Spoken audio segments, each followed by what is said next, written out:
नमस्कार दोस्तों, स्वागत करते हैं एक बार फिर आपका यूट्यूब चैनल एचपीजी की स्टडी में। तो गाइस, कैसे हो आप सब लोग? उम्मीद करता हूँ बेहतर होंगे। तो आज हम फिर से जो आपके जो मेडाइवल हिस्ट्री से क्वेश्चन फिर से लेके आए हैं, जो आपके एग्जाम पॉइंट ऑफ व्यू से बहुत इंपॉर्टेंट है। तो प्लीज़ वीडियो को अंत तक जरूर देखना, चैनल को सब्सक्राइब करते हुए चलना, ठीक है। पहली क्वेश्चन है हमारे पास जो है, यानी कि निम्न में से कौन सी रचना संत तुलसीदास की नहीं है? तो याद रखेंगे साहित्य रत्न, इसका सही आंसर हो जाएगा ऑप्शन नंबर डी। क्वेश्चन और आंसर ही हम डिस्कस करेंगे, ज़्यादा बकवास नहीं करेंगे, ठीक है। क्वेश्चन नंबर 2 है हमारे पास जो है, बहमनी राज्य की प्रथम राजधानी निम्नलिखित में से कौन सी थी? तो याद रखेंगे इसका सही आंसर हो जाएगा गुलबर्गा। बहमनी राज्य की प्रथम राजधानी थी आपकी गुलबर्गा। ऑप्शन नंबर बी इसका राइट आंसर है हमारे पास जो है। क्वेश्चन नंबर 3 है, दिल्ली सल्तनत के किस वंश ने जो है सबसे कम समय तक शासन किया था? तो खिलजी इसका सही आंसर हो जाएगा। खिलजी ने जो है सबसे कम वर्ष तक जो है यहाँ पे शासन किया था। क्वेश्चन नंबर 4 है हमारे पास, आईने उल मुल्क मुल्तानी ने जो है इनमें से जो है किस शासक के अधीन सेवा नहीं की थी? तो याद रखेंगे इसका सही आंसर हो जाएगा हमारे पास इल्तुतमिश। ऑप्शन नंबर डी इसका राइट आंसर हो जाएगा। 5 नंबर क्वेश्चन हमारे पास जो है, निम्नलिखित में से जो है किस प्रथा की शुरुआत जो है राजपूतों के समय में हुई थी? तो जौहर प्रथा की शुरुआत जो है राजपूतों के समय में हुई थी। Option number C right answer इसका हो जाएगा। रामानुज के अनुयायियों को क्या कहा जाता है? तो रामानुज के अनुयायियों को जो है वैष्णव कहा जाता है। ऑप्शन नंबर बी इसका सही आंसर हो जाएगा, वैष्णव कहा जाता है, ठीक है। क्वेश्चन नंबर 7 है, निम्नलिखित में से जो कौन सा स्थान जो गुरु नानक का जन्म स्थल था? तो याद रखेंगे ननकाना जो है यहाँ पे सही आंसर इसको हो जाएगा, जो गुरु नानक जी का जो है जन्म स्थल था। Option number C right answer इसका हो जाएगा। जिसके शासन में गुरु नानक देव ने जो सिख धर्म की स्थापना की वो कौन था? तो याद रखेंगे इसका सही आंसर हो जाएगा option number B Sikandar Lodhi. Next question है क्वेश्चन नंबर 9। आपको ये कथन पे विचार करना है, यानी कि जैन उल आबुदीन द्वारा पूरी की गई कश्मीर की जामा मस्जिद का प्रभावकारी विशेषता में शामिल है? ब्रुज है, बौद्ध पगोड़ों से समानता है, ये फारसी शैली है। तो कौन सा इसमें कथन सही है आपको बताना है। तो 1, 2, 3 ऑप्शन नंबर 20 का सही आंसर है। तीनों ही ऑप्शन इसमें राइट दिए गए हैं। क्वेश्चन नंबर 10 है हमारे पास जो है, दक्षिण भारत के पोलिंगार कौन थे? तो दक्षिण भारत के पोलिंगार जो क्षेत्रीय प्रशासकीय और सैन्य नियंत्रक, इसका सही आंसर हो जाएगा ऑप्शन नंबर सी। गाइज, अगर क्वेश्चन आपको देख के डिफिकल्ट लग रहे हैं तो मैं आपको बता देता हूँ कि जो भी अभी टीजीटी नॉन मेडिकल का एग्जाम हुआ तो वहाँ पे क्वेश्चन का लेवल इसी ही प्रकार से पूछा गया था। आसान से क्वेश्चन भी इसमें आए हैं, डिफिकल्ट भी इसमें मैंने डाले हैं, जिसमें आपको जो है यहाँ पे उतार चढ़ाव जो दोनों मिलते रहेंगे, तो आपको जो स्टेबिलिटी बनती रहेगी आपकी तैयारी में।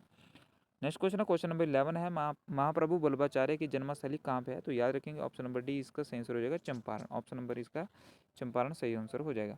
आगे आपको सूची का मिलान करना है, सूची 1 से सूची 2 को। तो आदिल शाही का किससे मिलान होगा, कुतुब शाही का किससे होगा, और निज़ाम शाही का और सरकी शाही का?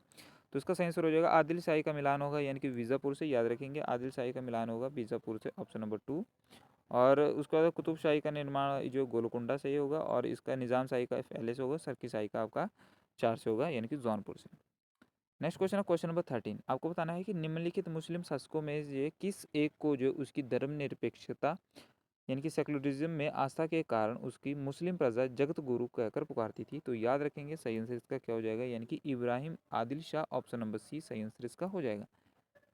क्वेश्चन नंबर फिर से मिलान आपको करने आ गया, तो मिलान करना है भक्ति संत और व्यवसाय से, यानी कि नामदेव जो है किससे थे? तो दर्जी। और कबीर जो है इसका सही आंसर हो जाएगा जुलाहा। और रविदास का ऑप्शन नंबर ए से नाई हो जाएगा। और सेना का क्या हो जाएगा, यानी कि चार मोची, ठीक है। ऑप्शन नंबर सही आंसर इसका हो जाएगा बी, 3, 2, 1, 4। चैतन्य महाप्रभु जो है किस से संबंधित थे? तो वैष्णव इसका सही आंसर हो जाएगा ऑप्शन नंबर ए, वैष्णव से संबंधित थे। तुलसीदास जो है किसके समकालीन थे? तो तुलसीदास जो आपके अकबर और जहांगीर के समकालीन थे। ऑप्शन नंबर ए इसका सही आंसर हो जाएगा। निम्नलिखित में जो है दिल्ली सल्तनत के किस सुल्तान के शासक में जो है शासनकाल में जो है शाही महलों में हिंदू देवी देवताओं की पूजा होती थी? तो नसरुद्दीन खुसरो शाह के शासनकाल में होती थी। याद रखेंगे। क्वेश्चन नंबर 17 है, 18 नंबर क्वेश्चन हमारे पास जो है, सॉरी, युगम सुमेलित कौन सा इसमें से नहीं है? तो याद रखेंगे इब्न बतूता मोरक्को से यात्री था, और मार्को पोलो इटली का था। अब्दुल रज्जाक जो तुर्की का नहीं था, तो कमेंट सेक्शन में बताएंगे कहाँ का था। और नूनिज पुर्तगाल का था। निम्न यात्रियों को के प्रधाने का कालानुक्रम जो है क्या अनुक्रम रहा? तो याद रखेंगे इसका सही आंसर होगा, यानी कि पहले अलबरूनी आया था, फिर आपका इब्न बतूता आया था, यानी कि फिर ट्रेविनियर आया था, फिर मनुची आया था। 3, 1, 2, 4। मांडू के जहाज महल का निर्माण जो है निम्नलिखित में जो किस शासक ने करवाया था? तो याद रखेंगे सुल्तान महमूद फर्स्ट ने, सुल्तान सिराजुद्दीन सेकंड ने, अहमद शाह ने, या सिकंदर शाह ने? तो ये आपका होमवर्क है, तो इसको आपने बताना है कि 20 नंबर क्वेश्चन का आंसर क्या होगा। 21 नंबर क्वेश्चन हमारे पास जो यहाँ पे, गुजरी महल किसने बनवाया था? तो याद रखेंगे गुजरी महल जो आपका मानसिंह ने बनवाया था। ऑप्शन नंबर बी इसका सही आंसर हो जाएगा। क्वेश्चन नंबर 22 है गाइस हमारे पास, जो आपको बताना है कि निम्नलिखित युगों में से कौन सा सुमेलित नहीं है? तो अदीना मस्जिद जो मांडू, इसका ये आपका गलत हो जाएगा, मांडू में नहीं है। याद रखेंगे लाल दरवाजा मस्जिद जो है जौनपुर में। दाखिल दरवाजा गौड़ में है। 3 दरवाजा अहमदाबाद में। ये सही है, एक इसमें गलत है। क्वेश्चन नंबर 23 है हमारे पास जो यहाँ पे सूची का स्मारक यानी कि स्मारक का निर्माता से करना है। तो अटला देवी मस्जिद जो है तो इसका सही आंसर हो जाएगा, यानी कि इब्राहिम शाह सर्की ने बनवाया है अटाला देवी मस्जिद। और छोटा सोना मस्जिद ये आपका जो है वली मोहम्मद ने बनाया है। कदुम रसूल ने जो है यहाँ पे नुसरत शाह। और अदीना मस्जिद पंडुआ ने जो यहाँ पे सिकंदर शाह। ऑप्शन इसका सही आंसर हो जाएगा 2 4 1 3। फिर से सूची का मिलान करना है आपको। तो इसमें बताना है आपको कि फिरोज शाह तुगलक का मिलान जो है यहाँ पे हो जाएगा ऑप्शन नंबर 3 से, यानी कि नहरों का निर्माण करवाया था इन्होंने। बलबन ने जो यहाँ पे बलबन का जो नौरोज ने इसने नौरोज चलाया था। और अलाउद्दीन ने जो दीवान रियासत। और जहांगीर ने जो है यहाँ पे सर थॉमस रो के समय आया था, जहांगीर के समय, ठीक है। सर थॉमस रो जहांगीर के समय काल में आया था। निम्नलिखित में से जो कौन सा राजवंश महिला शासक रुद्रमा देवी से संबंधित है? तो काकतीय इसका सही आंसर हो जाएगा, ठीक है। होयसाल स्मारक यानी कि होयसाल मॉन्यूमेंट्स पाए जाते हैं तो कहाँ पाए जाते हैं? तो हेलीवेडू में और वेलूर में पाए जाते हैं, ठीक है। ऑप्शन नंबर 20 का सही आंसर हो जाएगा। होयसालों का प्राचीन राजधानी यानी कि दार समुद्रम का वर्तमान नाम क्या है? तो होलीवीडू इसका सही आंसर हो जाएगा। भक्ति आंदोलन का प्रारंभ जो किया गया था तो अलवर संतों द्वारा, ठीक है। अलवर संतों द्वारा जो यहाँ पे भक्ति आंदोलन का प्रारंभ किया था। क्वेश्चन नंबर नेक्स्ट है 29 हमारे पास। विनय पत्रिका के रचयिता कौन है? तो तुलसीदास। ऑप्शन नंबर ए इसका सही आंसर हो जाएगा। क्वेश्चन नंबर नेक्स्ट है क्वेश्चन नंबर 30 हमारे पास जो कौन सा सुमिलित नहीं है इसमें? तो याद रखेंगे रस खान जो है यहाँ पे रसिक प्रिय ये आपका मिलान नहीं करता। बाकी ध्रुवदास जो है भक्त नामावली से और नावादास भक्तमल से और उस्मान जो चित्रावली से संबंधित है। क्वेश्चन नंबर 31 हमारे पास जो मध्यकालीन भारत में जो महत्तर और पट्टिकल पदनाम किनके लिए प्रयुक्त होते थे? तो ये आपके ग्राम मुखिया के लिए प्रयुक्त होते थे। ऑप्शन नंबर बी सही आंसर इसका हो जाएगा। क्वेश्चन नंबर 32 हमारे पास जो निम्नलिखित मध्यकालीन विद्वानों लेखकों कौन जो है जैन धर्म का अनुयायी था? तो यानी कि हेमचंद्र सूरी आपका जो यहाँ पे जैन धर्म का अनुयायी था। फिर से सूची का मिलान करना आपको। सूची एक तो प्लासी का युद्ध कब हुआ था? तो आपको पता होना चाहिए। तो प्लासी का युद्ध आपका यहाँ पे 1757। ऑप्शन नंबर इसका 4 हो जाएगा। तो जो 4 से स्टार्ट हो रहा है तो आपको पता है ऑप्शन नंबर सी यानी कि 4 1 2 3 इसका सही आंसर हो जाएगा। फिर भी हम देख लेते हैं। तो यहाँ पे हल्दी का घाटी का युद्ध जो है 1757। कलिंग का युद्ध जो आपको पता है कि ये 261 ईस्वी पूर्व में हुआ था। और हल्दी घाटी का युद्ध जो आपका यहाँ पे हल्दी घाटी का युद्ध जो आपका कब हुआ था? तो 1576 में हुआ था। और त्राइन का युद्ध आपका 1192 में हुआ था, ठीक है। त्राइन का युद्ध, त्राइन का सेकंड युद्ध हुआ था 1192 ईस्वी में। फर्स्ट हुआ था 1191 में। नेक्स्ट हमारे पास जो आपको फिर से सूची का मिलान करना है। अकबर जो है किससे संबंधित है? तो अकबर जो आपका यहाँ पे जो है अकबर का आईने 10 साल से संबंधित है। और मोहम्मद तुगलक जो प्रतीक मुद्रा से। और जो है ये इल्तुतमिश जो है चहलगानी अमीर से। और शेरशाह जो है सड़के आजम से संबंधित है, ठीक है। तो 3 4 2 1। क्वेश्चन नंबर 35 हमारे पास जो है मध्यकालीन भारतीय इतिहास में पनही और उपना का उपलेख जो है किस संदर्भ में मिलता है? तो ये जूता से मिलता है। Option number D.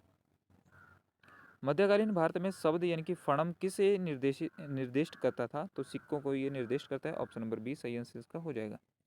37 number question हमारे पास जो निम्नलिखित संतों को जो है कालानुक्रम अनुसार जो है नियोजित करना है। तो जो तो पहले आएगा नामदेव, फिर आएगा आपका कबीर, फिर आपका आएगा यहाँ पे जो नानक, और फिर आएगा मीराबाई। ऑप्शन नंबर सी सही आंसर इसका हो जाएगा 2 1 4 3।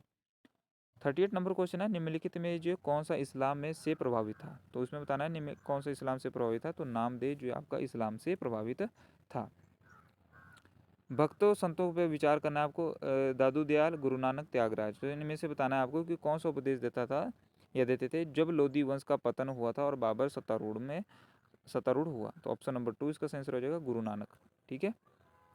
क्वेश्चन नंबर 40 हमारे पास ये निम्नलिखित में से कौन सा विद्वान कुंभा के दरबार में नहीं था? तो ये आपका मुनि जिन विजय सूरी नहीं था, ठीक है। 41 नंबर क्वेश्चन हमारे पास निम्नलिखित कौन सा सुमिलित नहीं है शासक और राज्य से? तो याद रखेंगे मलिक सरोवर ख्वाजा जहाँ जो है मलावा ये आपका जो है यहाँ पे सम्मिलित नहीं है, ठीक है। बाकी राणा हमीर मेवाड़ से संबंधित है, राणा चूड़ा जो है इचुंडा मारवाड़ से, और मलिक राजा फारूकी खानदेश से संबंधित है। 42 नंबर क्वेश्चन है मध्यकालीन भारत राज्य और वर्तमान क्षेत्र आपको यहाँ पे बताना है कि चंपक मध्य प्रदेश, दुर्गर जम्मू या कुलुत मालाबार उपयुक्त में से कौन सा सही सुमेलित है? तो ऑप्शन नंबर 2 सही है, यानी कि दुर्गर जो है जम्मू में वर्तमान क्षेत्र में आता है, ठीक है। कथनों पर विचार करना आपको। विजय जो संत दादू दयाल के उपदेशों का एक संकलन है या पुष्टि मार्ग के दर्शन को मध्वाचार्य ने प्रतिपादित किया? तो ना एक सही है ना 2 सही है। तो ऑप्शन नंबर इसका डी सही आंसर हो जाएगा, दोनों ही गलत हैं। 44 नंबर क्वेश्चन है, निम्नलिखित में जो है किस भक्ति संत ने अपने संदेश के प्रचार के लिए सबसे पहले हिंदी का प्रयोग किया था? तो रामानंद इसका सही आंसर हो जाएगा ऑप्शन नंबर सी।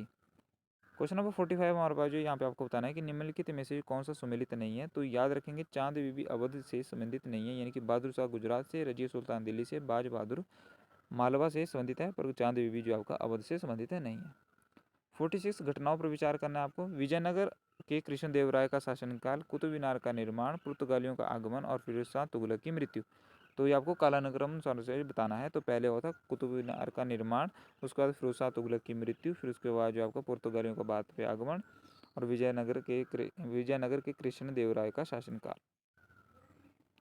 47 नंबर क्वेश्चन है, घटनाओं को जो कालानुक्रम अनुसार जो व्यवस्थित करना आपको। तो मोहम्मद तुगलक द्वारा राजधानी का स्थानांतरण, अफगानपुर षड्यंत्र, जलालुद्दीन खिलजी की हत्या या तराइन का द्वितीय युद्ध। तो याद रखेंगे इसका जो सही आंसर हो जाएगा, यानी कि पहले तराइन का द्वितीय युद्ध जो आपको पता है जो 1192 ईस्वी में हुआ था, और उसके बाद आपका जो यहाँ पे 4-3-2-1 यानी कि नीचे से ऊपर की तरफ आपको ये व्यवस्थित करना है। जौनपुर नगर निम्नांकित की स्मृति में स्थापित किया गया है? तो मोहम्मद बिन तुगलक इसका सही आंसर हो जाएगा। सूची 1 को सूची 2 से जोड़ना है, यानी कि राजवंश और उसकी राजधानी को जोड़ना है। तो पल्लव की राजधानी यहाँ पे कांची थी, याद रखेंगे। पांडे की मदुरा थी, और यादव की यहाँ पे देवगिरी थी, और काकतीय की वारंगल थी। गोलकोंडा को वर्तमान में जो है क्या कहा जाता है? तो याद रखेंगे हैदराबाद कहा जाता है। ठीक है, निम्नलिखित में से कौन सा एक सुमेलित है? तो यहाँ पे 2 इसमें सही आंसर हो जाएगा, ये दोनों सुमेलित हैं। ठीक है, होयसाल दारसमुद्रम और पांडे मदुरा, ये दोनों आपका सुमेलित है। जौनपुर नगर की स्थापना जो किसने की थी? तो फिरोज शाह तुगलक ने की थी। ऑप्शन नंबर 20 सही आंसर इसका हो जाएगा। सरकी सुल्तानों के शासनकाल में निम्न स्थानों में से जो है किसे पूर्व का सिराज कहा जाता है? तो जौनपुर इसका सही आंसर हो जाएगा, ऑप्शन नंबर सी। अहमदनगर के निजामशाही वंश का अंत जो कैसे हुआ था? तो अहमदनगर को मुगल साम्राज्य में मिलाकर हुसैन शाह का आजीवन कारावास दिया गया था। 55 नंबर क्वेश्चन है, यहाँ पे आपको बताना कौन सा सुमेलित है? तो द्वैतवाद जो है माधवाचार्य द्वारा ये आपका जो यहाँ पे सुमेलित है। सुमेलित ए करना है आपको यहाँ पे सूची को। तो बल्लभाचार्य जो है किससे संबंधित है? बल्लभाचार्य जो आपका ऑप्शन नंबर 2 यानी कि पुष्टि मार्ग से संबंधित है। और आपका जो है रामानुजी जो आपका विशिष्ट द्वैतवाद से, और मध्वाचार्य आपका जो द्वैतवाद से, और शंकर जो है आपका अद्वैतवाद से संबंधित है। तो यहाँ पे आप देख सकते हैं। चुंबकीय दिशा सूचक का भारतीय महासागरों में प्रयोग की गई प्रारंभिक सूचना किसके द्वारा दी गई थी? तो सदरुद्दीन मोहम्मद औफी द्वारा ये जो है दिया गया था। निम्नलिखित व्यक्तियों ने जो है भारत में विभिन्न समय पर राज्य किया, उनके राज्य के सही कालक्रम जो है नीचे दिए गए कूट की सहायता से चयन करना आपको। तो शेरशाह, अकबर, अलाउद्दीन खिलजी और रजिया सुल्तान। तो याद रखेंगे पहले आया रजिया सुल्तान, उसके बाद आया आपका अलाउद्दीन खिलजी, और उसके बाद आया आपका शेरशाह, उसके बाद आया अकबर। तो नेक्स्ट फिर से आपका यहाँ पे युद्ध और वर्ष आपको बताना है कि चंदावर का युद्ध कब हुआ था, तैमूर का आक्रमण, तालीकोटा का और घाघरा का युद्ध कब हुआ था। तो यहाँ पे आप देख सकते हैं। तो इसका सही आंसर हो जाए, यानी कि चंदावर का युद्ध आपका 1194 में हुआ था। उसके बाद अब तैमूर का युद्ध 1398 में होता, तालीकोटा का युद्ध आपका जो 1565 में होता, और घाघरा का युद्ध 1529 में हुआ था। फिर से आज का लास्ट क्वेश्चन है गाइस हमारे पास, निम्नलिखित अवतरण पर ध्यान दीजिए। अपने लगभग जो 30 वर्ष के व्यापक यात्री जीवन में उसने पूर्वी गोलार्ध के विस्तृत भूभाग की यात्रा की, उस विशाल भूभाग को देखा जिसमें आज कोई 44 देश आते हैं, और कुल मिलाकर लगभग जो है 73,000 मील की दूरी जो है चलकर पार की। तो पूर्व आधुनिक काल का संसार का सबसे बड़ा वह यात्री कौन था जिसका वर्णन ऊपर के अवतरण में है? तो अब इब्न बतूता इसका सही आंसर हो जाएगा। तो गाइज ये है आपके 60 इंपॉर्टेंट क्वेश्चन। आई होप आपको वीडियो अच्छी लगी। अगर अच्छी लगी है तो प्लीज़ वीडियो को लाइक कर देना, चैनल को सब्सक्राइब करके दोस्तों के साथ जरूर शेयर करना। ऐसे ही पढ़ते रहिए, हंसते खेलते रहिए, तैयारी करते हैं। और नेक्स्ट वीडियो आपके लिए फिर से लेके आएंगे आपके जो हिस्ट्री से रिलेटेड और ज्योग्राफी से रिलेटेड। तो मिक्स क्वेश्चन लेके आएंगे आपके हिस्ट्री, ज्योग्राफी और मॉडर्न हिस्ट्री से। ठीक है, तो धन्यवाद, जय हिंद, जय भारत। यहीं पे वीडियो समाप्त करते हैं।